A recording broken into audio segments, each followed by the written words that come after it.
مصطفیٰ جان رحمان پہ لاکھوں سلام. بسم اللہ الرحمن الرحیم. First of all, I would like to congratulate ادارہ تحقیقات امام Ahmad Raza. Yes, thanks. President of this institute, Professor Dr.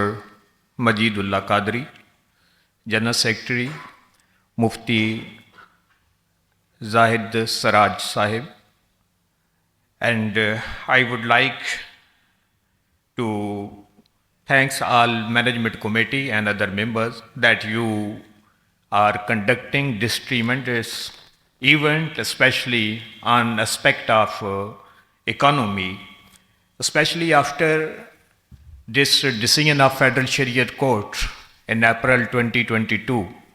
There is a complete good start of the events. There, mashallah, witness most respected Tariq Naseem Sahib from SCCP is also there, and other scholars are also there, Mufti Syed Sabir Sahib. They know very well that different workshops, research symposium, research topics, call for papers, and industry academia linkages, these are being built about to provide solution to convert economy on basis of Islamic principles of justice. I think that is really right time that you are coming with efforts from this platform of ادارہ تحقیقات امام Ahmad Raza regarding to different teachings, especially in which Aala Hazrat Imam Ahmad Raza is a pioneer in these concepts, as Mufti Nadeem Sahib was right now in a very handful he was presenting. So likewise, my topic of discussion, I am trying to focus on it so that we can move on. That is about transition from paper currency to digital currency, extracting lesson from Imam Ahmad Raza's juristic view on paper currency. So, if I observe about the paradigm that was at that time when paper currency was introduced, on its history, alhamdulillah, I have written my one of paper with Dr. Kabir Hassan, one of well-known American Islamic economist, on history and evolution of paper currency, and that is published from well-known journal Indonesia. So in which we have presented that how currency moved on, and with passage of time, the paradigm was completely changed and they moved to paper currencies. At this time, one of historical aspect is very important. We must know about these political economic objectives of different rulers of that time. So that at that time when classical and new classical after Adam Smith they were coming on, and the sales law of market was prevailing at that time, that supply creates its own demand, that ultimately excess production leads to crisis in 1929 and 30, the big crisis after industrial revolution. After this one, Keynesian came there, they rescued economy. Dr. Keynes, usually I say that things are there portrayed in this way. There was written a book about employment, interest rate, and where a new paradigm on demand side economy was also established there.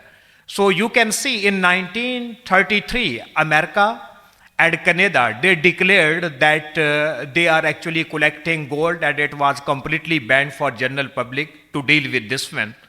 And after this one in 1972, fiat money concept was also there. And over the time you observe that how this paper currency was used to exploit different economy, and that was considered a basic tool by which there was unfair distribution of wealth and resources was directed to their own pockets.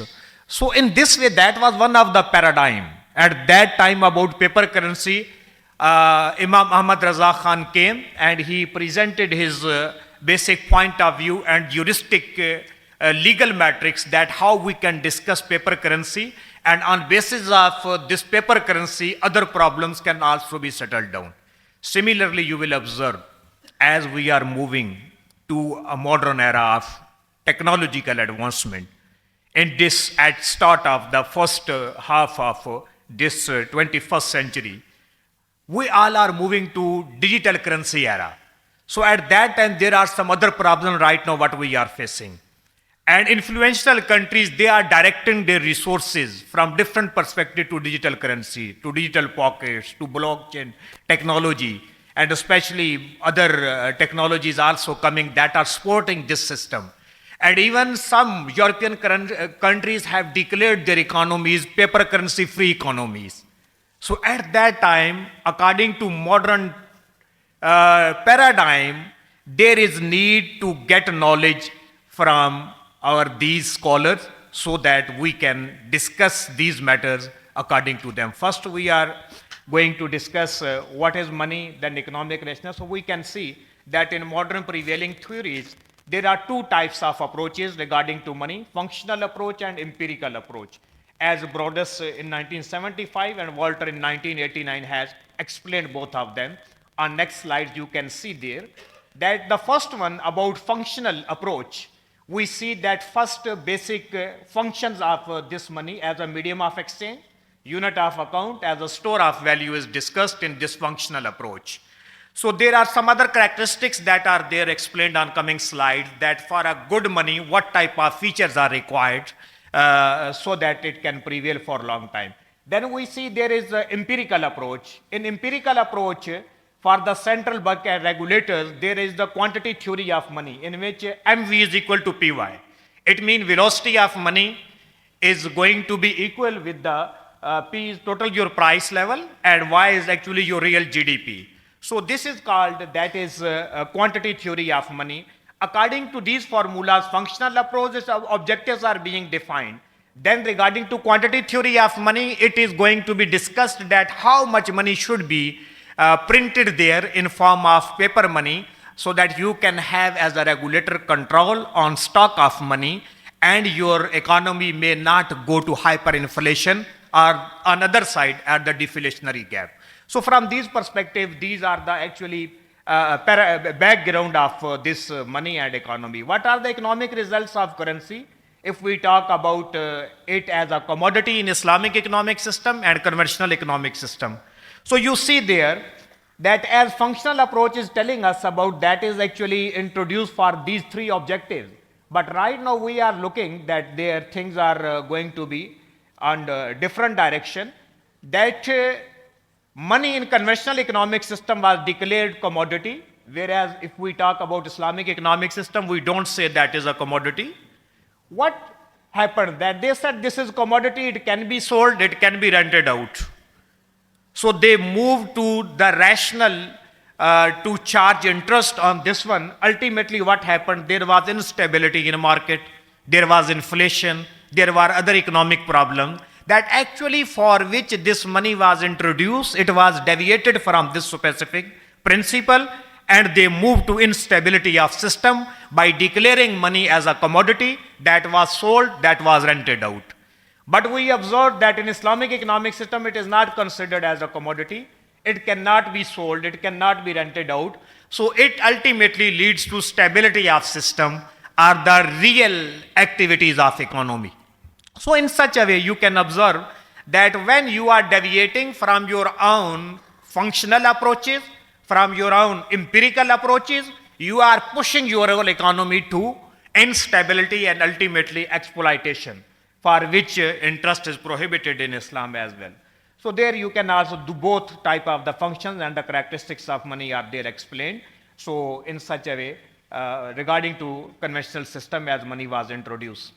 So next we can see that historical evolution of the currency, that is part of the one of the figure of our research paper, that at the time of Holy Prophet there was bimetallism currency, Roman dinar and Persian dinar was there and these were being used, and the first Islamic coin was there minted at time of Walid bin Abdul Malik Umayyi. So that was the first Muslim coin. Otherwise the prevailing darahim and dananir that were actually adopted from the existing system. Then move on to, that is telling, and now this is the time to talk about electronic currency in a modern time period. So if I come and narrow down my topic to this theme, that contribution towards Islamization of economy, So we can see that 2 seminar writings on this topic are there by Imam Ahmad Raza Khan. As already explained, that different questions were raised when he was there to visit these holy places during Hajj. So these 12 questions were asked from Imam Ahmad Raza, and he replied to them, and these are summarized there in Kiflul Faqih al-Fahim fi Aqame Kirtas Darahim. So what is the main subject matter of this one? Next 2 slides will facilitate us about to know what is subject matter and what are these 12 questions, and how first he discussed about commercial value of currency note, then on basis of this commercial value, that is called malun mutaqawwamun, on basis of this commercial value, all other juristic opinions and the juristic solutions were based on this specific status. Then there were raised some questions later on, after 4 or 5 years, by some scholars of his time like Abdul Rashid Gangohi and Abdul Hayy Lakhanavi from Ulama Farang Mahalli. So they came with different questions about this narrative that was adopted by Imam Ahmad Raza in Kiflul Faqih al-Fahim. Imam Ahmad Raza then came again with Qasirus Safih al-Wahim fi Abdal Kirtas Daraim, and he explained that if you are not accepting paper currency with commercial value, then they may appear 120 problems in your existing societies. He came with 120 problems, and he explained in there in Qasirus Safih al-Wahim fi Abdal Kirtas Daraim. Yet he was not only saying that this currency note is having commercial value, rather he came, he defended all the things, and he informed. Otherwise, there may appear haraj in society. There may appear irregularity in your economy, in other religious obligation, in other different type of your things what you are dealing in which. So that's why we can explain all of them in such a way. So there we can see that this is the basic juristic framework. I have termed it that was actually juristic framework that was provided by Imam Ahmad Raza. That was innovative work. That paper currency was being introduced. A lot of the problems were there in different Darul Ifta. There were the problems. But none was there to reply them properly. They were saying, yet research is ongoing and under progress. But Imam Ahmad Raza came not only there in subcontinent, in main centric place of Muslims in Mecca, he presented juristic framework in which first position of paper currency, commercial value of this specific paper currency was defined by Imam Ahmad Raza. And that's why that is explained by me that all 11 questions answer depends on first question answer. There were 12 questions, but the coming 11 questions were on the basis of the first question. First, he explained the commercial value of these paper currency. When he declared this one, then one by one, the next questions were also automatically dissolved about this one. So that's why Imam Ahmad Raza himself says that awwalu asalatika aslu asalatika wa iza alimta haqiqata hazal kirtas tadahhat al-ahkam kulluha min duni iltibas. That your all questions are there in first question. Once first question would be dissolved, your all coming 11 questions would be dissolved. So in such a way that was. The first one, he came with the position of paper currency note. So he explained there in this one. There you can see that position of note is that is having commercial value, malun mutaqawwamun. Okay, and after this one, because he has there explained that annahu kit'atu qaqizin wal qaqizu malun mutaqawwamun wa ma zatu hazi sikka illa raghbatul nas alayhi wa ziyadatun fil. In such a way he explained all these objectives what are they defined regarding to money as a medium of exchange, money as a unit of value, money to be used for the transactions. All these objectives are there defined, and this is also explained in Al-Bahr al-Ra'iq fi Sharh al-Daqaiq, and likewise in Fatawa of Imam Shami Ibn Abidin as well. So first he explained there its position, and then on basis of this one, he explained that once you are having this asset and you are meeting this commercial value as per criteria of zakat, then zakat would be prescribed for you. You are supposed to pay zakat. Okay? Then he explained that about the jointure, about haqq imar. He said that once you are considering this one, that is malun mutaqawwamun, then you are able to pay this one while having nikah contract. So in such a way, next we can see the next points.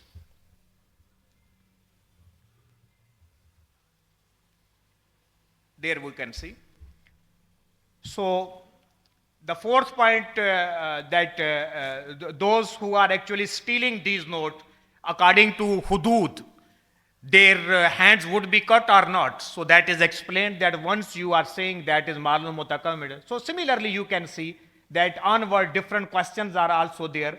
So it is also that if you are selling these notes against clothes in ordinary sale, that would be by mutlaq or that would be by muqayyiza. That is not by mutlaq, actually that is the type.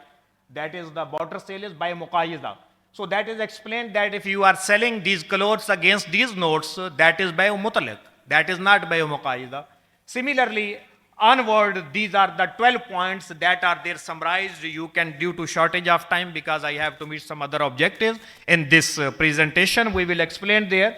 So these are the 12 actually questions and their answer that are summarized in these slides. But the first one is very important because all 11 questions answer depend on first question's answer that is explained there.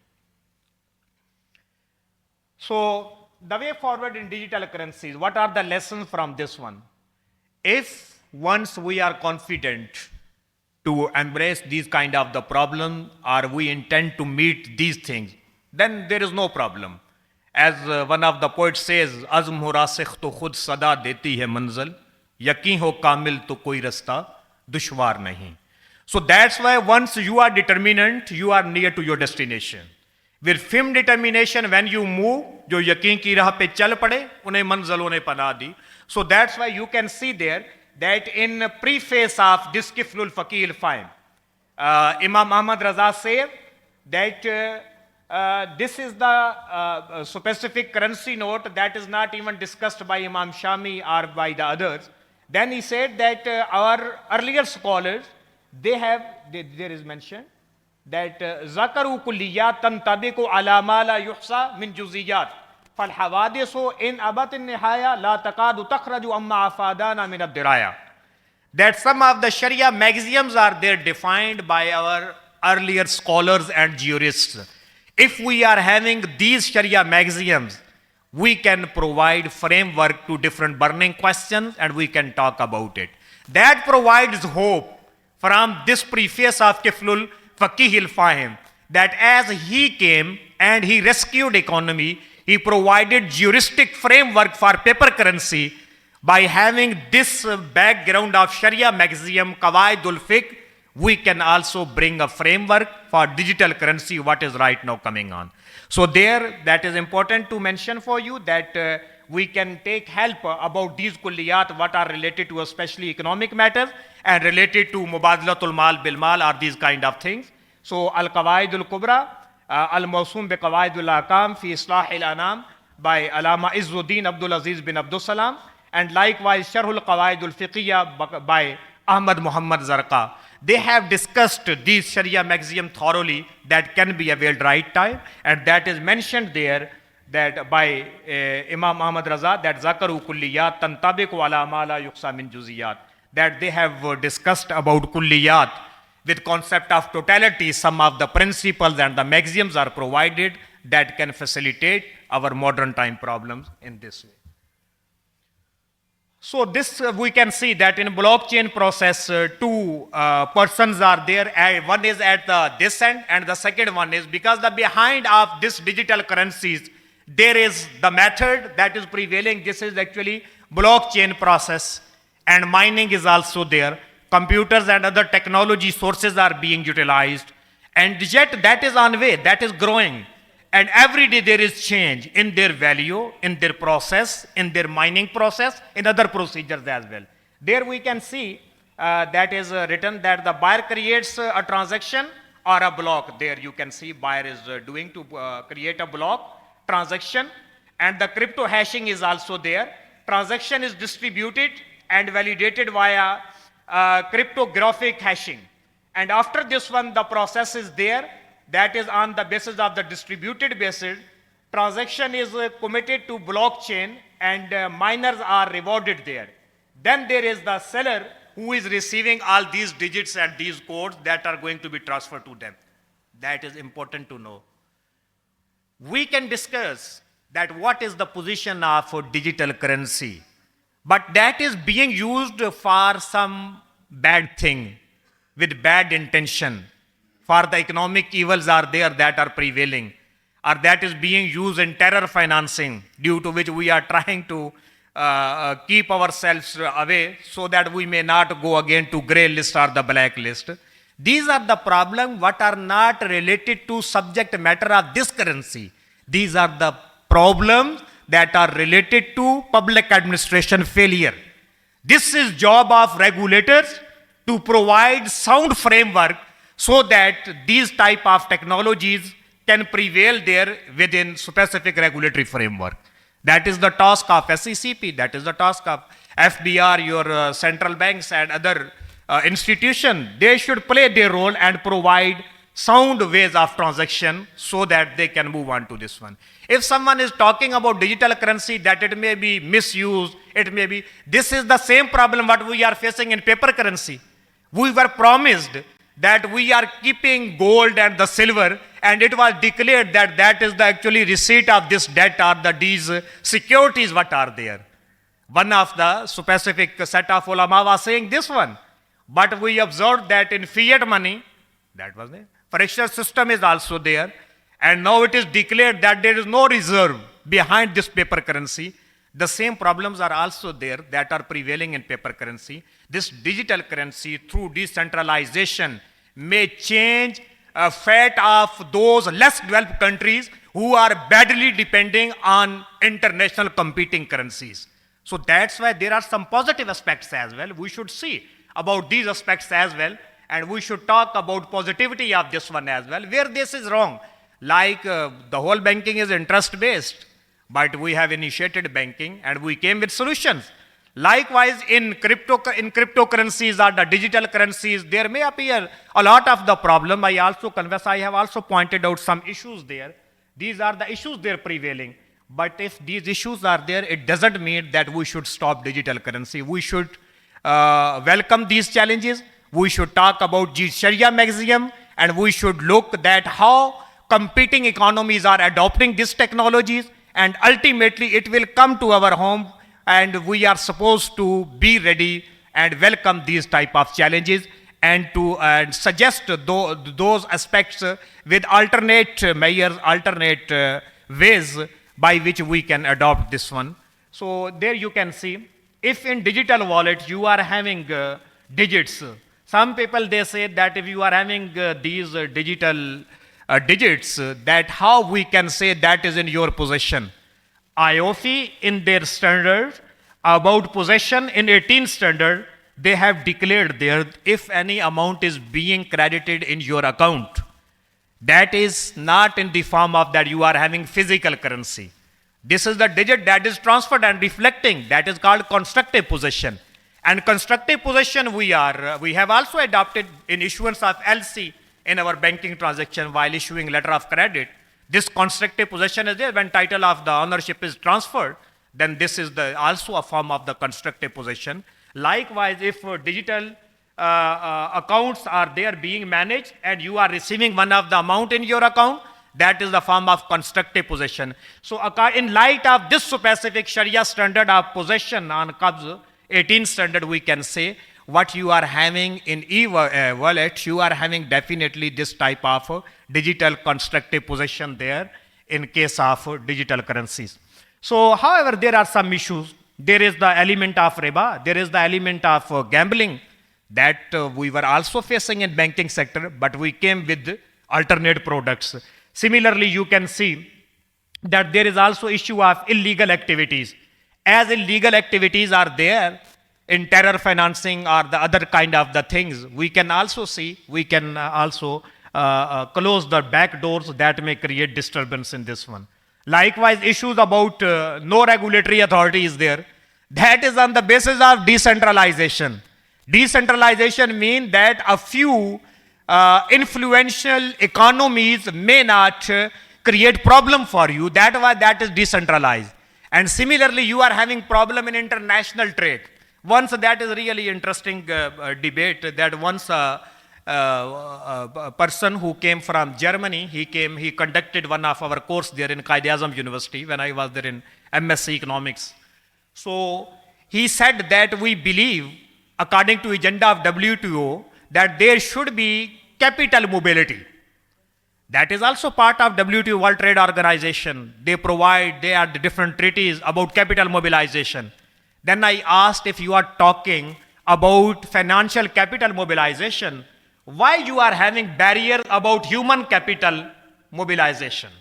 Why you are not allowing them? So these are the actually standards by these top economies who are going to exploit them. So in such a way we can see that if there is no regulatory authority, we can talk about these different, definitely there are problems, because while conducting monetary policy, if government don't want to supply more currency, they want to have contractionary monetary policy, there may appear expansionary monetary policy from this channel, but some additional regulation can be provided to overcome this problem as well.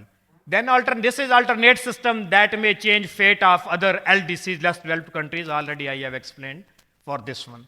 So in conclusions and recommendation, I can say confidently, alhamdulillah, that Imam Ahmad Raza provided fundamental juristic framework about commercial value of paper currency, and all other payments problems in form of paper currency would settle down in lens of Sharia. Okay, that is the summary of Tiflul Faqihil Fahim fi Akamil Kirtase wa Daraim. So with same passions, we need to frame digital currency in juristic matrices as the need of the day. Global economies are moving to this new paradigm of digital currencies.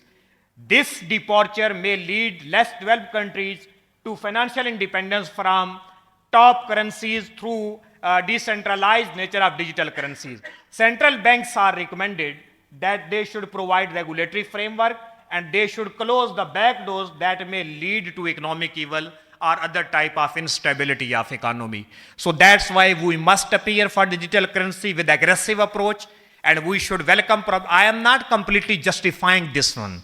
I am saying there are issues that I have highlighted, but we should prepare ourselves. We should try to counter them. As Iqbal says, azme buland avar, himmat mardana, bazue pidar khahi, shamshir pidar khahi, bazue pidar avar. So that's why we need to move this one. And ultimately I can say with the verses of Iqbal that akhlase amal mang naya gaane kohan se, akhlase amal mang naya gaane kohan se, shahan che ajab garba nawazand gadara. Shukriya. Mustafa जाने रहमान पे लाखों